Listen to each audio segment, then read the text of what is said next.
No sé. Ah, ya tengo ya entro Evita ya. Evita, ¿estás ahí? Con más presente ahí con toda la comitiva, con todo el equipo, Evita, muy participativos, Sí, así sí, que estoy intentando transmitir. yo quiero mandar ya, a ya. ¿Nos avisas, por favor? Ya, Eric, ¿puedes mandarlo, por favor, hermanito? Ya.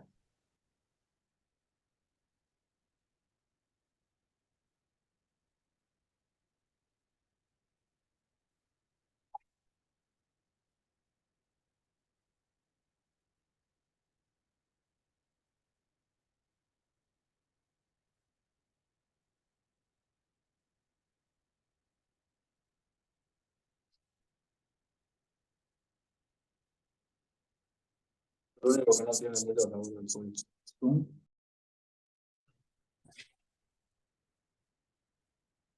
Dios mío. Uy, ya, ya.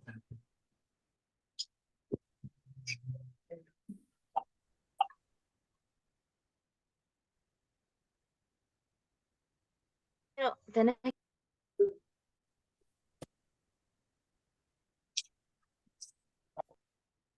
Ya.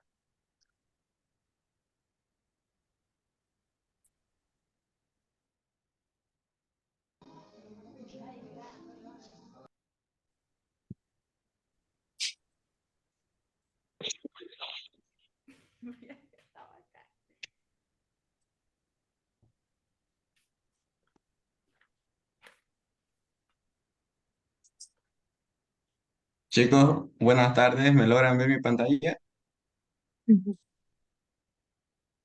Sí, Auxi. Ya. ¿Cómo están, chicos? Yo soy el auxiliar Eric Claro, soy del grupo C3 Anatomía Humana. Y bueno, yo voy a hablar o voy a explicar el tema sobre los pares craneales. Bueno, en la carteleta de las clases dice pares craneales, ¿no? O nervios craneanos. Yo le dije a Tarima que solo iba a explicar los últimos pares craneales, empezando con glosofaringio. Pero si da el tiempo, vamos a avanzar el par craneal más difícil, que es el nervio trigémino, ¿no? Si es que da el tiempo, hasta las 6, porque creo que el 6, hasta las 6 es su otra ronda, ¿no? Otra clase que tienen aquí en este grupo, ¿no? Y bueno, vamos a empezar entonces con estos nervios. Generalmente por el tiempo no se le estudia a los estudiantes, pero lo vamos a avanzar hoy día, ¿ya? Así que vamos a ver. Vamos a empezar con el nervio glosofaringio. Es el noveno par craneal. Muy bien. Vamos a ver sus generalidades. Y como todo par craneal, sus generalidades empieza con su origen real y origen aparente. Ya sabemos cómo son su origen real. Un origen real es que realmente nace este nervio.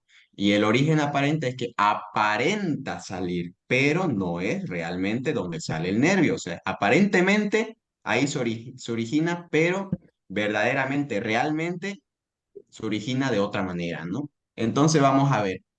Esta imagen, no se asuste con esta imagen. Este es el tronco encefálico conformado por el mesencéfalo, puente y el bulbo raquídeo. Entonces aquí es donde se van a originar los pares craneales. La mayoría, ¿no? Obviamente.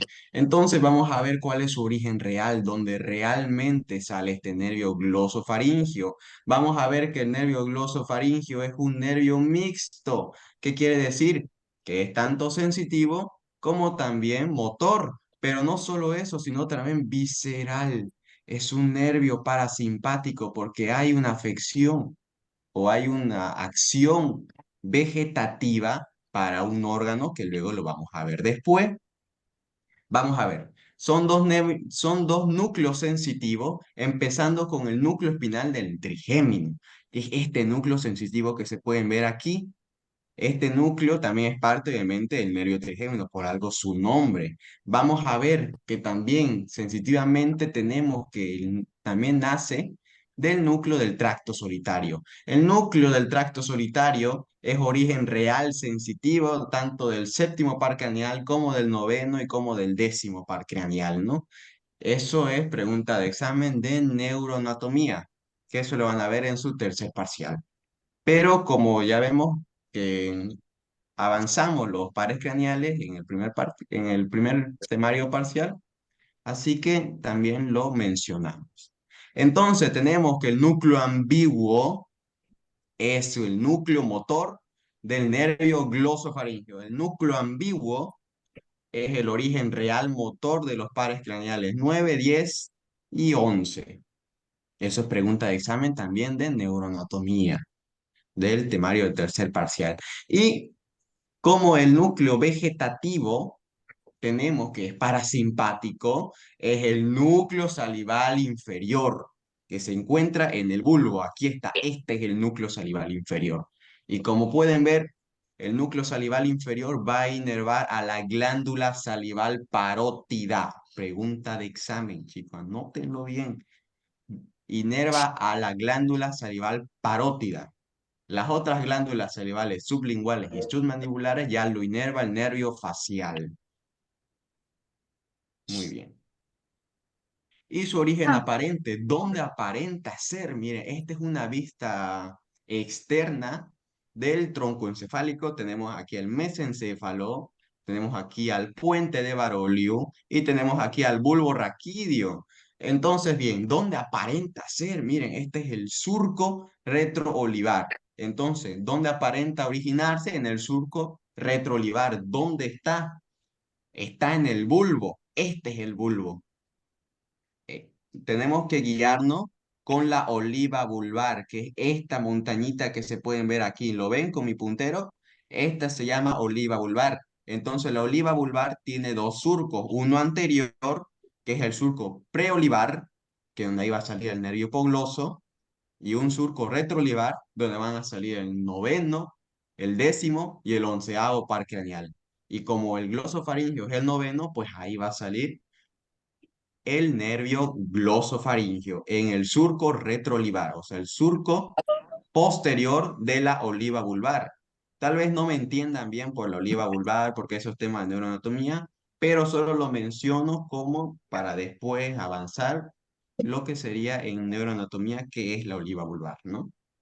Que se encuentra en el bulbo, que es parte del tronco encefálico. Muy bien, ahora lo más importante de los nervios craneanos son sus ramas colaterales. Y como pueden ver aquí, aquí está el nervio glosofaringio. El nervio glosofaringio tiene dos ganglios nerviosos, uno superior, que es este de aquí, y uno inferior, de donde van a salir la mayoría de las ramas. Muy bien, entonces empezamos, pero antes de eso, quisiera preguntar, el nervio glosofaringio, ¿por qué agujero craneal pasa? ¿Quién me lo dice?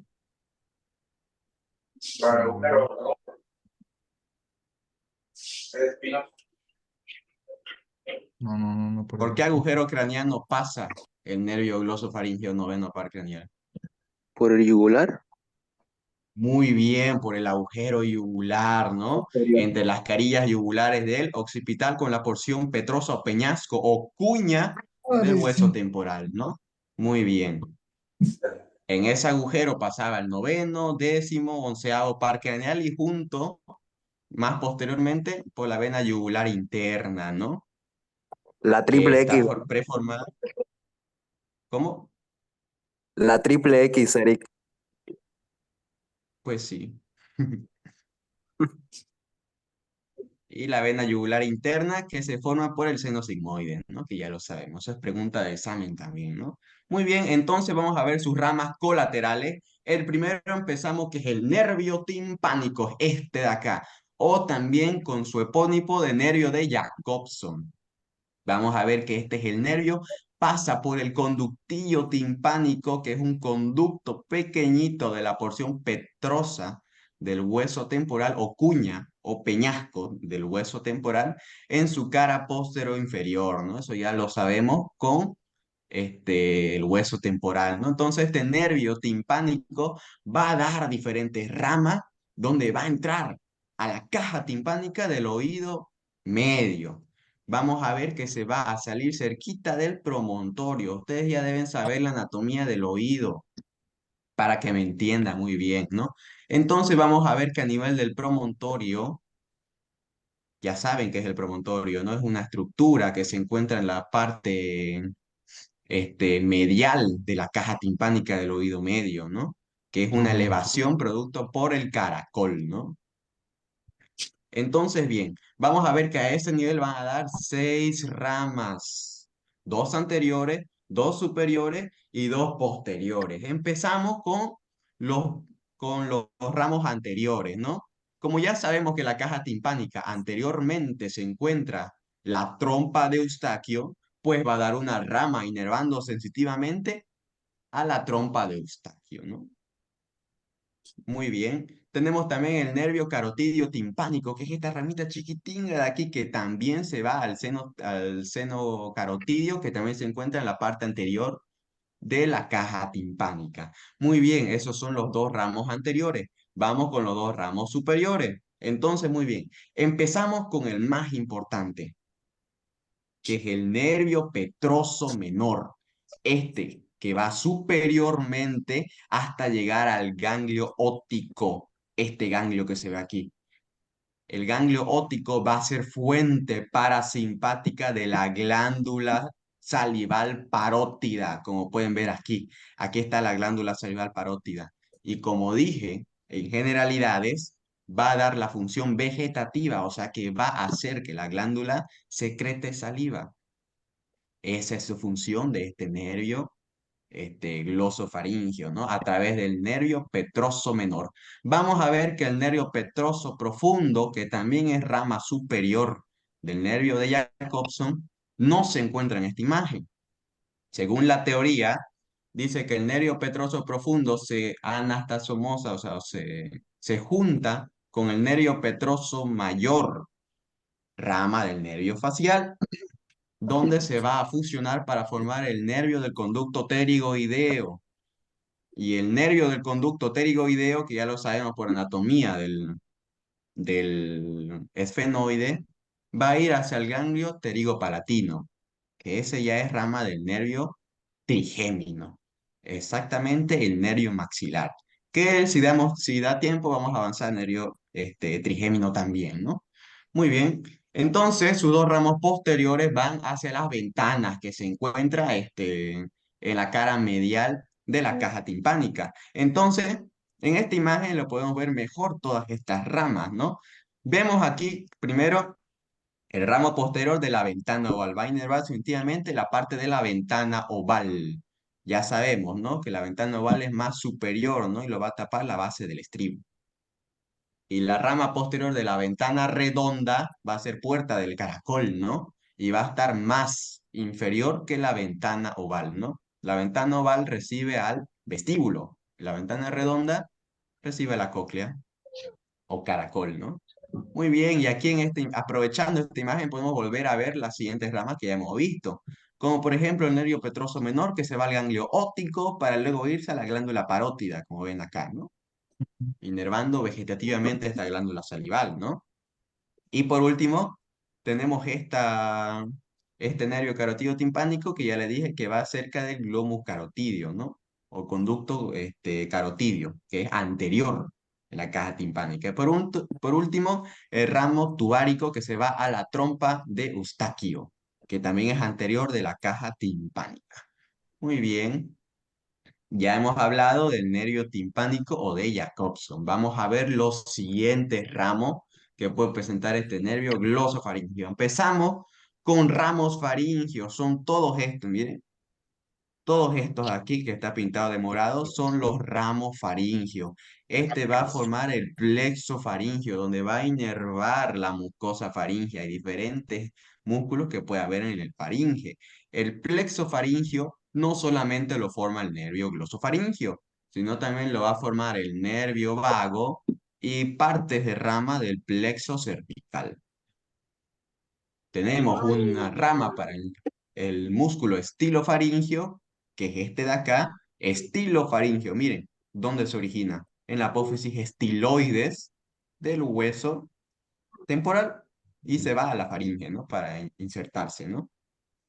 Este nervio lo va a inervar ese músculo. Muy bien.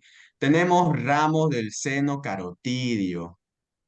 Estos ramos que pasan inferiormente hasta la bifurcación de las carótidas, carótida interna y carótida externa. En la bifurcación tenemos dos estructuras peculiares. Tenemos el seno carotidio y tenemos al cuerpo carotidio. Yo a mis estudiantes les dije que el seno carotidio es un varoreceptor y el cuerpo carotidio es un quimioreceptor. Varoreceptor significa de que va a detectar la presión arterial y lo va a enviar estas señales al cerebro a través del nervio glosofaringio, ¿no?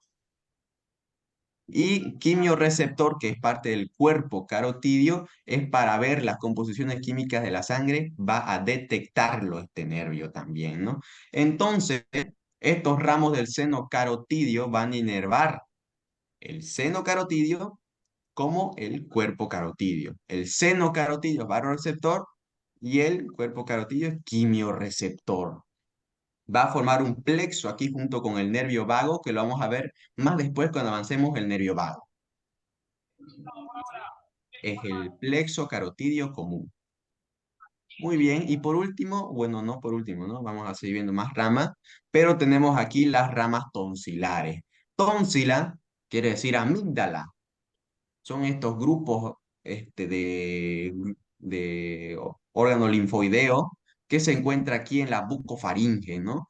Entonces, ya sabemos por medio de Waldeyer que tenemos que las tónsilas de la pared lateral de la cavidad orofaringea o bucofaringea son las amígdalas palatinas. Entonces, el nervio glosofaringeo va a inervar la mucosa de esta amígdala palatina, que se puede ver aquí. Estas son las amígdalas palatinas. Y miren cómo el nervio lo va a inervar, su mucosa, ¿no? Tenemos que la asa de Hayer, que es otra rama, esta de aquí es una rama comunicante que se da con el séptimo par craneal o el nervio facial, que es otra rama. Por último, tenemos el ramo de músculo estilogloso, que va a inervar este músculo, pero no está en esta imagen. Así que lo he puesto esta rayita morada en la que se puede ver que se supone que debería estar aquí, ¿no? Pero no se encuentra. Muy bien. Nuevamente tenemos un ramo comunicante con el nervio vago, que va a comunicar, obviamente, como su mismo nombre indica, al nervio vago. Esas son sus ramas colaterales. Ahora vamos a ver sus ramas terminales. Ya hemos hablado de todas sus ramas colaterales, ahora vamos a ver sus ramas terminales. Todas terminan en la lengua. Entonces, miren, dice aquí, varias ramas de la lengua inervan la lengua sensorialmente en su parte superior. Es decir, que va a ser sensorialmente. Sensorial quiere decir los sentidos. Capta en la parte más posterior las sensaciones gustativas de la lengua.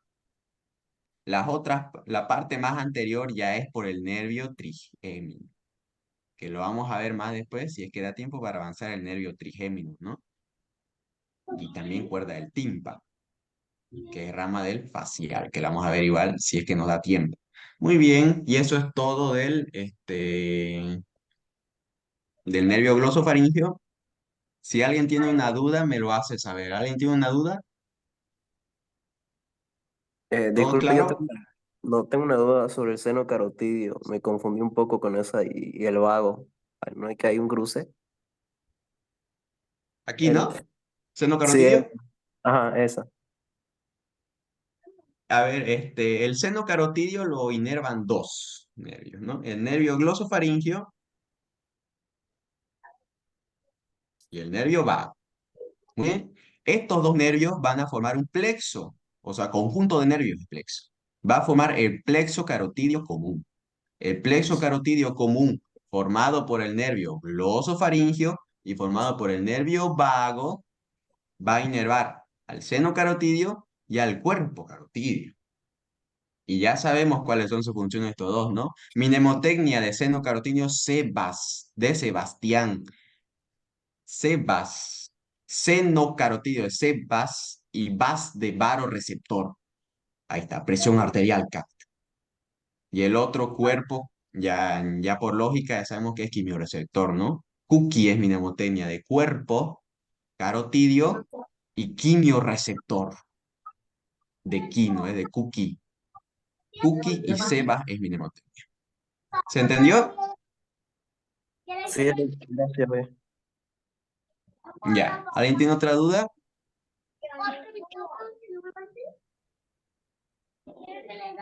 Ya.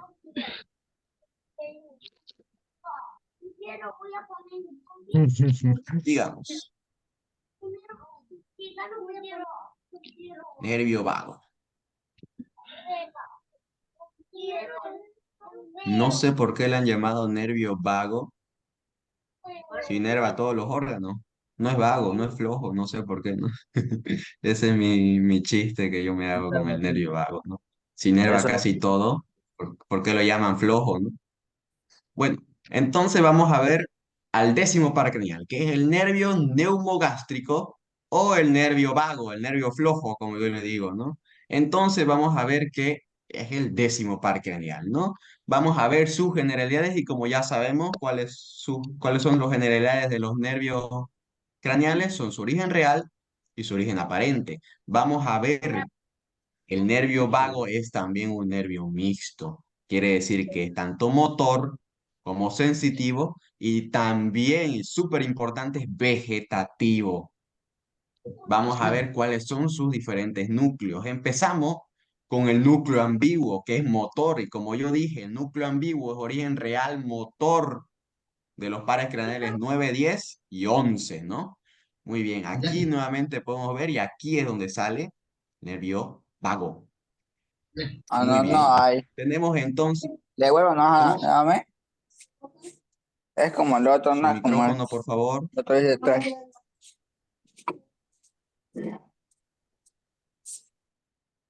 Tu micrófono, bro, apagarlo. Ya. Entonces, vamos a ver que el núcleo en vivo ya es motor, ¿no? El núcleo dorsal es visceromotor, que es este de aquí.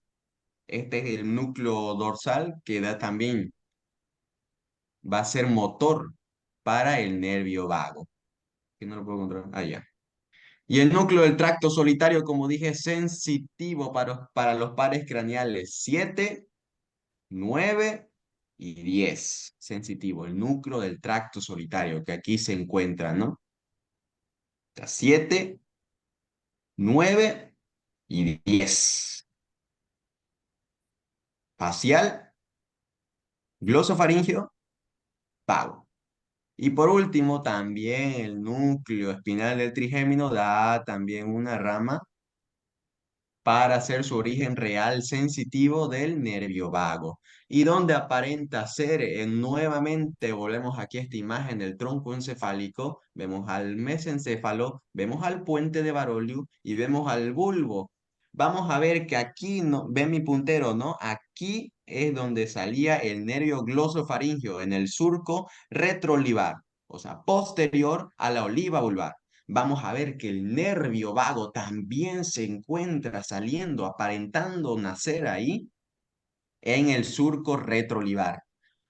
Está inferior al nervio glosofaringeo y está superior al nervio accesorio o onceavo par craneal, ¿no? Muy bien, vamos a ver entonces cuáles son sus ramas del nervio vago. Se divide en tres ramas, en tres partes de ramas. Se dice que son ramas cervicales porque nacen cerca de la parte cervical. Tiene otras ramas torácicas que salen del tórax y tiene unas ramas abdominales, que eso ya es temario para el segundo parcial, donde salen los troncos vagales, ¿no? Que vamos a ver que estos inervan a los órganos de nuestro abdomen. Pero como es el primer parcial, solo vamos a avanzar las partes de las ramas donde salen cervicalmente y torácicamente, ¿no? Vamos a ver entonces primeramente sus ramas cervicales. Y como pueden ver acá, este es el nervio vago. También sale por el agujero yugular, tanto con el noveno y tanto con el onceavo par craneal, ¿no? Y más posterior ya también pasa la vena yugular interna en este agujero, ¿no? Entonces tiene dos ganglios, uno superior y otro inferior, donde el inferior van a salir mayormente las ramas que vamos a ver, ¿no?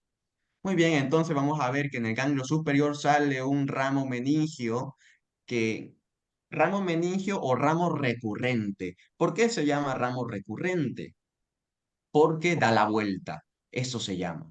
Un ramo recurrente, ya sea arteria, ya sea nervio, Se dice recurrente porque se da la vuelta y vuelve cerca de su origen de donde fue, ¿no? Entonces miren cómo el nervio vago va abajo, pero este nervio recurrente se va hacia arriba, va a la dirección contraria donde su nervio quiere ir, ¿no? Entonces ramo meningio va a inervar la zona meningia, o sea, las meninge, esa capa que cubre el cerebro, en la zona de este agujero yugular, ¿no? Ahí va a inervar este ramo meningio o ramo recurrente. Vamos a ver que tiene un ramo auricular que va a inervar zona posterior de la parte de Pabellón auricular. del pabellón auricular, en la parte más posterior del pabellón auricular. Tiene unos ramos faringios que, como yo dije, en el nervio glosofaringio va a formar parte del plexo faringio. Ya sabemos, el plexo faringio está formado por dos pares craneales, el noveno par craneal, el décimo par craneal y las primeras ramas del plexo cervical. Eso va a formar el plexo faringio y va a inervar la mucosa faringea y los músculos faringios, ¿no? Muy bien. Entonces vamos a ver vamos a ver, ya. Vamos a ver que los de los nervios vagos van a salir los ramos cardíacos, ya empezando desde la parte cervical, o sea, muy superiormente a donde debería estar el corazón, que está mucho más abajo. Entonces vamos a ver que tienen dos ramas, unos ramos cardíacos cervicales superiores y los inferiores el Rubier no lo toma, ¿no? Pero vamos a ver que se dividen en dos. Unos ramos cardíacos cervicales superiores, que es este de acá, que ve mi puntero, miren, van a salir ramos cardíacos cervicales superiores. Y hay ramos cardíacos cervicales inferiores, que son este de acá. Y va a formar el plexo cardíaco anterior, el anterior, para irse al corazón, ¿no? Lo va a inervar. Vamos a ver. En esta otra imagen donde ya se observa el corazón, miren cómo nace ya desde muy lejos, o sea, desde muy arriba nace, en la parte cervical.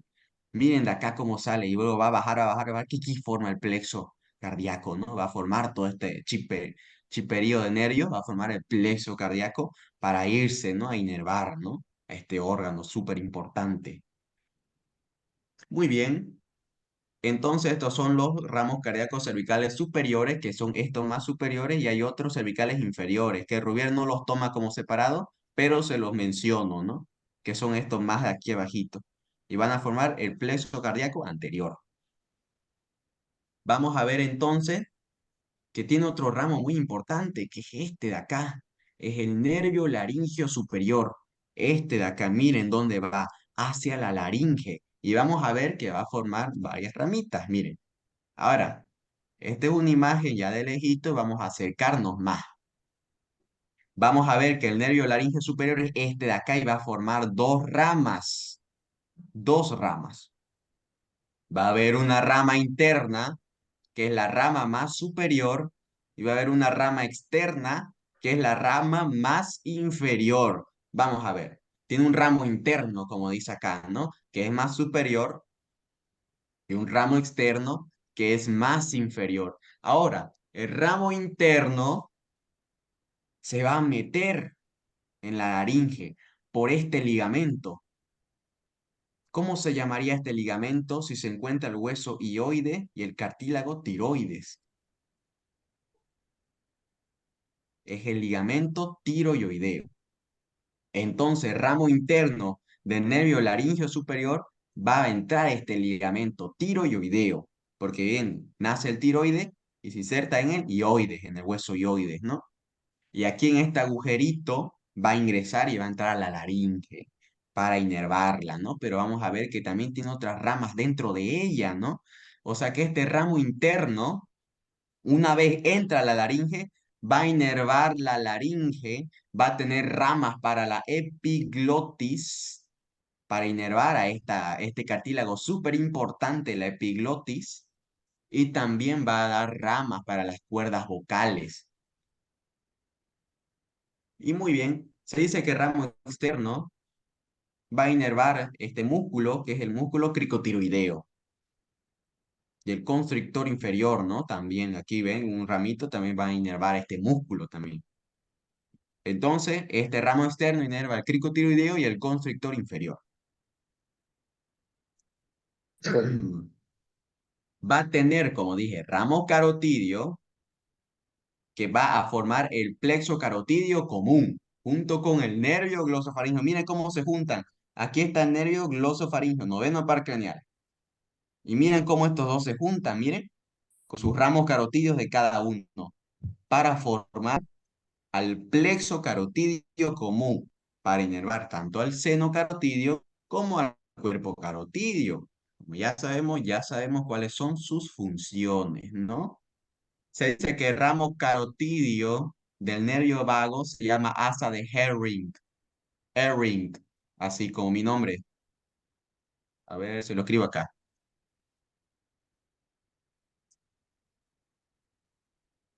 Sí, asa de Herring.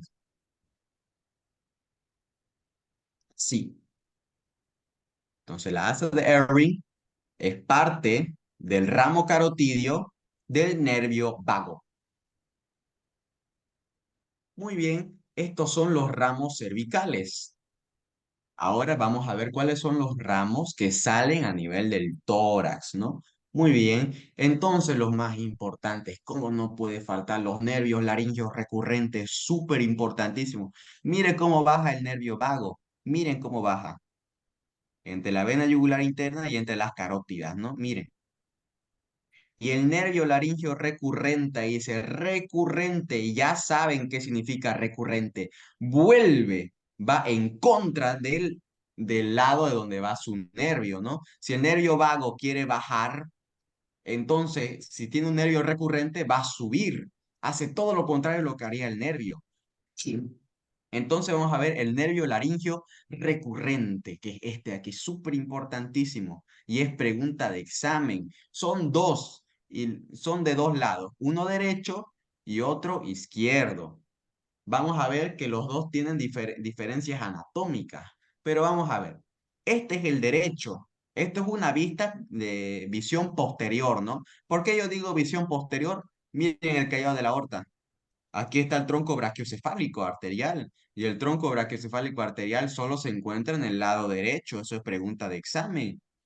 Mientras que no existe tronco brachiocefálico arterial en el lado izquierdo, sino es por la arteria carótida común del lado izquierdo y la arteria subclavia del lado izquierdo, ¿no? Son ramas individuales. No los une un tronco brachiocefálico como debería ser el derecho. Así me guío qué lado es. Entonces, el nervio laríngeo recurrente del lado derecho es más corto que el izquierdo. Es más corto. Y miren dónde va. Miren dónde se da la vuelta. A veces a nivel de la arteria subclavia derecha o a veces como acá se ve en el tronco brachiocefálico del lado derecho. Se da la vuelta entonces por el tronco brachiocefálico del lado derecho o la arteria subclavia del lado derecho. Pero miren el nervio laríngeo recurrente del lado izquierdo. ¿Ven la diferencia? Que es mucho más largo que el derecho. ¿Por qué es mucho más largo? Porque da la vuelta a todo el callado de la aorta. Pregunta de examen, chicos. El nervio laríngeo recurrente izquierdo da la vuelta a través del callado de la aorta. Todo el callado de la aorta. El derecho solo es a nivel del tronco brachiocefálico. Del lado derecho, obviamente, ¿no? Ay, sí, Muy disculpa, bien. una pregunta. Entonces, ¿sí? Aquí en la ¿Es imagen una que pregunta? vemos, ¿una vista anterior o posterior? Estoy confundido. Esto es una vista posterior, como yo dije, ¿no? Esta es Ok, una vista posterior porque miren cómo está. sí. Está derecho el tronco brachiocefálico. Entonces yo estoy viendo a este individuo a través de la espalda, ¿no? Por eso es que este es derecho y este es el izquierdo, ¿no? Si fuera vista ventral o vista anterior, pues yo le vería pues el derecho acá, ¿no? Y el izquierdo al otro lado, ¿no? Eso ya lo sabemos. Muy bien. Entonces vamos a ver que una vez sube hacia la laringe, porque recuerden, dice nervio laringeo recurrente, o sea, va a subir otra vez hacia la laringe, ¿no? Van a dar dos ramas que va a comunicar. con lo que ya hemos visto con el ramo laríngeo descendente, ¿no? Que es ya ramo cervical, ¿no? Que tiene dos, uno externo y uno interno. El ramo interno es donde va a dar un ramo comunicante con este nervio laríngeo recurrente. Y este ramo comunicante se llama asa de Galeno. El asa de Galeno va a comunicar el nervio laríngeo recurrente con la rama interna del ramo laríngeo descendente de los ramos cervicales, ¿no? Que ya lo hemos visto acá, ¿no? Que es este de acá. Este, que es el nervio laríngeo superior, ¿no? O ramo laríngeo descendente, ¿no? Tiene un ramo interno donde se metía este ligamento, ¿no? Entonces este ramo interno va a dar un as o una rama comunicante para el nervio laríngeo recurrente, que aquí se ve, mire cómo sube, para el nervio laríngeo recurrente, y esa comunicación se llama asa de Galeno, que se encuentra acá, miren, esta es la rama interna del nervio laríngeo superior o laríngeo descendente, ¿no? Ramas de la parte cervical